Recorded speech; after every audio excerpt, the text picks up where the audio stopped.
Good morning dear student, welcome to our guide channels. तो आज हम ऑर्गेनिक केमिस्ट्री का एक नया टॉपिक के साथ आए हुए हैं आपके चैनल पे। उसका नाम है आइसोमेरिज्म। आइसोमेरिज्म काफ़ी इंपॉर्टेंट टॉपिक है, क्वेश्चन पूछा जाता है और अच्छे अच्छे क्वेश्चंस इससे आया करते हैं। और ऑर्गेनिक में इसका अच्छा खासा हर एक चैप्टर में यूज होगा। ऐसा नहीं कि हम लोग अल्कोहल फिनॉल ईथर पढ़ेंगे या फिर एल्केन्स एल्डिहाइड्स पढ़ें या कोई भी हम फंक्शनल ग्रुप का स्टडी करें या फिर कहीं पे और कहीं भी ऑर्गेनिक केमिस्ट्री आएगा वहाँ पे आइसोमेरिज्म का चर्चा जरूर होता है। मॉलिक्यूलर फार्मूला आएंगे, ठीक है, उसके फिजिकल प्रॉपर्टी आएंगे, केमिकल प्रॉपर्टी आएंगे, तो आइसोमेरिज्म वहाँ पे लगना जरूरी है, ठीक है। तो आइसोमेरिज्म आज हम लोग स्टडी करेंगे। सिंपल सा कहानी हम लोग आइसोमेरिज्म का आज देखने वाले हैं। इसके पूरे डिटेल्स आपको नेक्स्ट वीडियो में डाला जाएगा, ठीक है। लेकिन सबसे पहले क्या है कि हम लोग ये आज जान लें कि पूरे आइसोमेरिज्म एक्चुअली होता क्या है और उसके क्लासिफिकेशन क्या क्या है आइसोमेरिज्म के। हमको कितना आइसोमेरिज्म पढ़ना है और इतने आइसोमेरिज्म पढ़ने के बाद हम लोग कोई भी एग्जाम के लिए अपडेट हो जाएंगे, ठीक है। तो स्टार्ट करते हैं। सबसे पहले क्या है आइसोमेरिज्म। आइसो, ठीक है। आइसो जब भी कहीं पे आइसो आता है ना कुछ सेम होता जरूर है, ठीक है। आइसो का मतलब यहाँ भी कुछ ना कुछ सेम होने वाला है, ये जान लीजिए। आइसो लग चुका है तो कुछ ना कुछ सेम होने वाला है। तो आइसोमेरिज्म मतलब ये होता है कि कोई भी कंपाउंड है उसका मॉलिक्यूलर फार्मूला क्या होगा, मॉलिक्यूलर फार्मूला सेम होंगे but they have different physical and chemical properties. इस बात पे हम लोग को गौर करना है। मॉलिक्यूलर फार्मूला सेम होंगे but they have different physical and chemical property. उसके फिजिकल और केमिकल प्रॉपर्टी अलग हो जाएंगे। सेम मॉलिक्यूलर फार्मूला से अलग हो जाएगा। आप देखिए, सब एग्जांपल से पहले समझते हैं। हम लोग एग्जांपल से को देखते हैं। इससे मान ले हम यहां पे लिख दिए कि सपोज C2H6 और यहां पे लिख दिए O। सपोज C2H6O से हम क्या कर सकते हैं, हमारे पास इससे हम ये बना सकते हैं इथेनॉल, अल्कोहल। इस फार्मूला से हम अल्कोहल लिख सकते हैं। Is it clear? इसमें भी बात वही है, C2H6O है और इसी फार्मूला की मदद से हम ये भी लिख सकते हैं CH3O और CH3 लिखा जा सकता है। पहले देखिए, हम लोग पहले समझ लेते हैं अपने सब कुछ। धीरे धीरे ये सब सारा कुछ यहीं पे खुल जाएगा, यहीं पे सारा खुल जाएगा। आइसोमेरिज्म यहीं पे खुल रहा है धीरे धीरे, आप देखिए। तो इस फार्मूला से हम एक चीज तो क्या बनाए, अल्कोहल बना। OH ग्रुप कंटेनिंग कंपाउंड आप बोल सकते हैं अल्कोहल है। और ये है किस फॉर्मेट पे, RO और R, मतलब इसको क्या बोल सकते हैं, ईथर। तो क्या पता चल रहा है इससे आपको कि इस फार्मूला से हम अल्कोहल भी बना लिए और ईथर भी बना लिए। मतलब क्या हुआ कि मॉलिक्यूलर फार्मूला सेम था, लेकिन क्या हो रहा है कि इसका और इसका, अल्कोहल और ईथर का फिजिकल प्रॉपर्टी और केमिकल प्रॉपर्टी तो अलग अलग होगा। ये तो बात क्लियर है। ऐसा थोड़ी ना अल्कोहल का जो केमिकल प्रॉपर्टी वो इधर का हो या फिर अल्कोहल का जो फिजिकल अपीयरेंस हो, फिजिकल प्रॉपर्टी हो, वो इधर का भी हो। ऐसा नहीं था। क्या हुआ कि एक ही फार्मूला से दो अलग अलग कंपाउंड बन चुका जिसका कि फिजिकल प्रॉपर्टी और केमिकल प्रॉपर्टी डिफरेंट होगा लेकिन मॉलिक्यूलर फार्मूला सेम होगा। इसको हम लोग क्या बुलाएंगे, आइसोमेरिज्म। क्लियर? अब बात देखिए, हम यहाँ पे लिखे सिंपल सा, अभी समझते जाइए। ये सारा चीज सिर्फ एग्जाम्पल में आ जाएगा सिर्फ। अब हम यहाँ पे क्या लिखे, CH3 CH2 CH2 और CH2। ये ऐसा एग्जाम्पल है, ऐसा कोई नहीं कि इसका नाम नहीं जानता है। क्या लिखा हुआ, C4H10 ब्यूटेन, सभी कोई जानता है। क्या है ये, C4H10 और ब्यूटेन है। और इसको हम लोग नॉर्मल ब्यूटेन भी बोलते हैं। क्या बोलते हैं, नॉर्मल ब्यूटेन, मतलब कि स्ट्रेट चेन में नॉर्मल ब्यूटेन। CH3 CH3 और CH3, ध्यान देंगे बात को, सारा क्लियर हो रहा है यहीं पे। बताइए कि इस कंपाउंड में कार्बन की संख्या 4 है और हाइड्रोजन की संख्या 10 है। जरा यहां पे गिनने की कोशिश किया जाए कि इसमें कार्बन और हाइड्रोजन कितना है। 1 2 3 4, 4 कार्बन। 3 3 6 3 9 और 1 10, मतलब C4H10, यहाँ पे भी 4 कार्बन और 10 हाइड्रोजन है। मतलब कि दोनों केस में मॉलिक्यूलर फार्मूला तो सेम है, लेकिन क्या इसका प्रॉपर्टी और इसका प्रॉपर्टी क्या समान हो जाएगा? नहीं, चेंज हो सकता है। एक स्ट्रेट में है और एक ब्रांच में है, एक स्ट्रेट में है और एक ब्रांच में है। तो ये भी एक दूसरे का क्या है, ये भी एक दूसरे का क्या है, आइसोमेरिज्म। मतलब कि मॉलिक्यूलर फार्मूला तो सेम है, हाँ हो सकता है किस प्रकार का आइसोमेरिज्म है ये हम डिस्कस करेंगे, यहाँ पे वही लिखा हुआ है। लेकिन ये मैं बताना सिर्फ चाह रहा हूँ कि आइसोमेरिज्म का डिफिनेशन पे हम अभी आ रहे हैं कि molecular formula same and their physical and chemical property are different, उसको आप बुलाएंगे आइसोमेरिज्म। देखिए सेम फार्मूला, एक स्टेट चेन में एक ब्रांच चेन में, हो सकता है इसका बॉइलिंग पॉइंट ज्यादा हो, इसका बॉइलिंग पॉइंट कम हो, ठीक है, हो सकता है इसका बॉइलिंग पॉइंट ज्यादा, इसका बॉइलिंग पॉइंट कम। तो क्या हुआ कि चेंज तो कर रहा है प्रॉपर्टी, मॉलिक्यूलर फार्मूला रहने दीजिए सेम, लेकिन प्रॉपर्टी चेंज करेगा, फिजिकल या फिर केमिकल्स या फिर दोनों, उसको क्या बुलाएंगे, आइसोमेरिज्म। क्लियर यहां तक? अब हम आपको लेके चलना चाह रहे हैं कि आइसोमेरिज्म को 2 पार्ट में बांट दिया गया है। एक पहला बांट है स्ट्रक्चरल आइसोमेरिज्म, स्ट्रक्चरल आइसोमेरिज्म, दूसरा है स्टीरियो आइसोमेरिज्म। दूसरा क्या है, स्टीरियो आइसोमेरिज्म। तो स्ट्रक्चरल आइसोमेरिज्म की कहानी ये है कि वहां भी मॉलिक्यूलर फार्मूला क्या होगा, सेम होगा। यहाँ पे अगर हम आइसोमेरिज्म को लिखना चाहें तो आप लिख सकते हो क्या कि मॉलिक्यूलर फार्मूला, यहाँ पे स्ट्रक्चरल का, यहाँ भी क्या होगा कि molecular formula will be same, molecular formula same.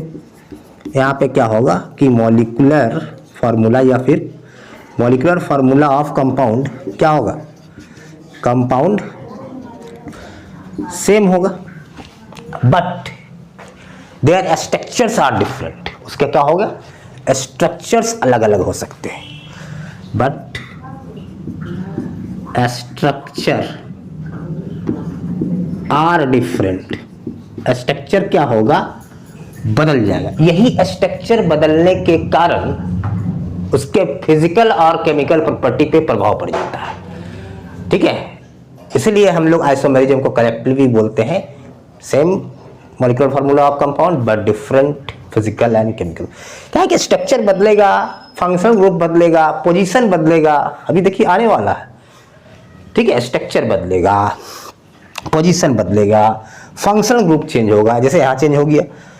इसके बाद फिर अल्काइल ग्रुप का अरेंजमेंट बदल जाए, इसके बाद फिर ये तो इसको हम लोग स्पेशल क्लास में देखा जाता है। इस टॉटोमेरिज्म को एक्चुअली इसको हम लोग बोलते हैं it is a special type of isomerism, और ये सिर्फ और सिर्फ इक्विलिब्रियम में एग्जिस्ट करता है, मतलब डायनेमिक इक्विलिब्रियम है, ये वहाँ पे एग्जिस्ट करेगा। मतलब कि कंपाउंड इंटर कन्फर्टेबल होगा, वहाँ पे क्या होगा, आइसोमेर वो बनेगा फिर तुरंत इधर भागेगा। तो ये हम इसके लिए ये जो है इसको थोड़ा सा हम लोग स्पेशली इसको फोकस किया जाता है, इसलिए कि क्वेश्चंस जो अच्छे एग्जाम में होते हैं उसका में क्वेश्चंस इससे डाला जाता है, टॉटोमेरिज्म से, इससे। तो ये है क्या आपका कि स्ट्रक्चरल आइसोमेरिज्म को किसमें बांटा गया है, chain isomerism, positional isomerism, functional isomerism, metamerisms. तो अगर हम चेन की थोड़ा बात करते हैं, चेन आइसोमेरिज्म का, जैसे कि ये हम लिख दिए CH3 CH2 CH2 CH2 CH3। अब हम इसको लिखें CH3 CH3 CH2 और CH3। एक लिखें CH3 और ये CH3।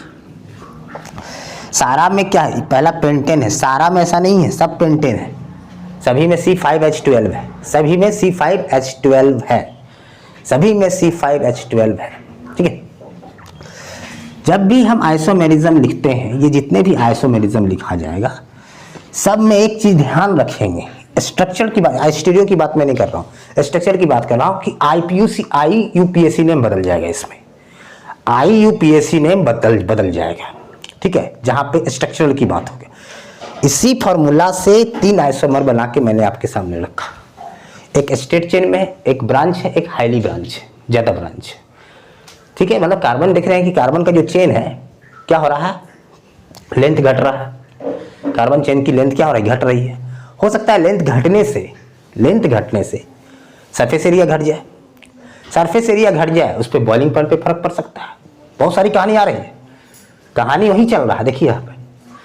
तो ये एक समझ लिए कि एक चेन आइसोमेरिज्म में काउंट हो रहा है। कार्बन का जो चेन है स्टेट चेन, थोड़ा ब्रांच ज़्यादा ब्रांच।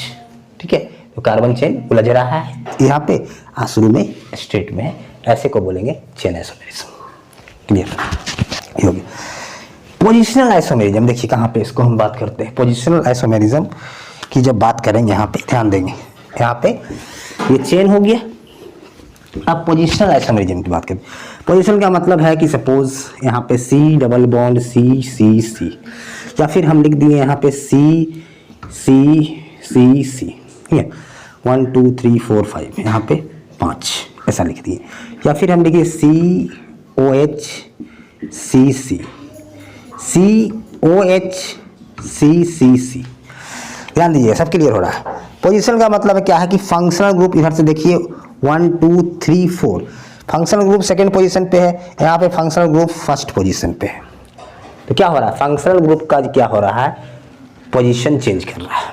ठीक है, पोजीशन चेंज करेगा तो IUPAC नेम भी चेंज करेगा। यहाँ पे देखिए डबल बॉन्ड फर्स्ट कार्बन पे, यहाँ पे डबल बॉन्ड देखिए फर्स्ट सेकंड कार्बन पे।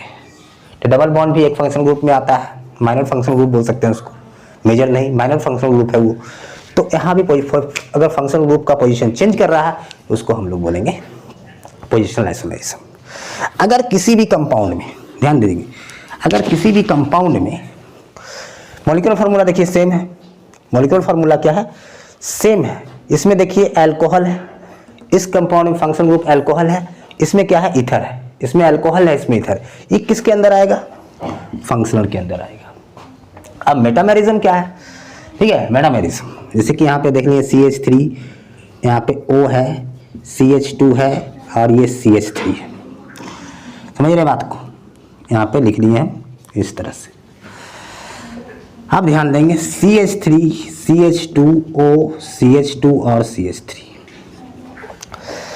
1 2 3 4, यहाँ भी वही चीज़ है, 4 कार्बन जितना हाइड्रोजन है। लेकिन यहाँ पे अल्काइल ग्रुप देखिए, इस साइड क्या है, प्रोपाइल है, इधर मिथाइल है, इधर इथाइल है, इधर भी इथाइल है। मतलब अल्काइल ग्रुप का अरेंजमेंट को सिर्फ चेंज कर देना है, मेटामेरिज्म तैयार हो जाएगा।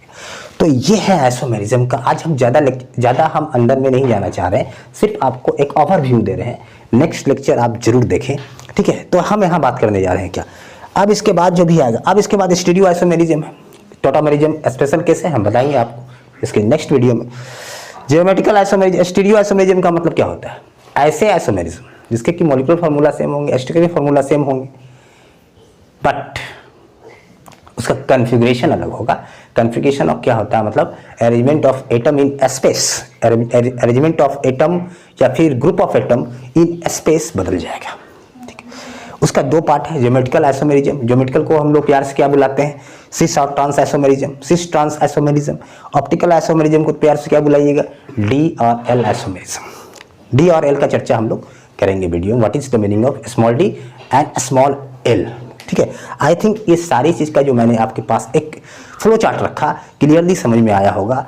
और इसको क्या कीजिए, अपने कॉपी में नोट कर लीजिए और अपने दोस्तों के साथ शेयर कीजिए। जो भी चीज़ है, जो भी आप सीख रहे हो, अपने दोस्तों में शेयर कीजिए, लाइक कीजिए, कमेंट्स कीजिए, ठीक है, और सब्सक्राइब करना न भूलें। हम लोग नेक्स्ट वीडियो में मिलेंगे, तब तक के लिए थैंक यू, धन्यवाद।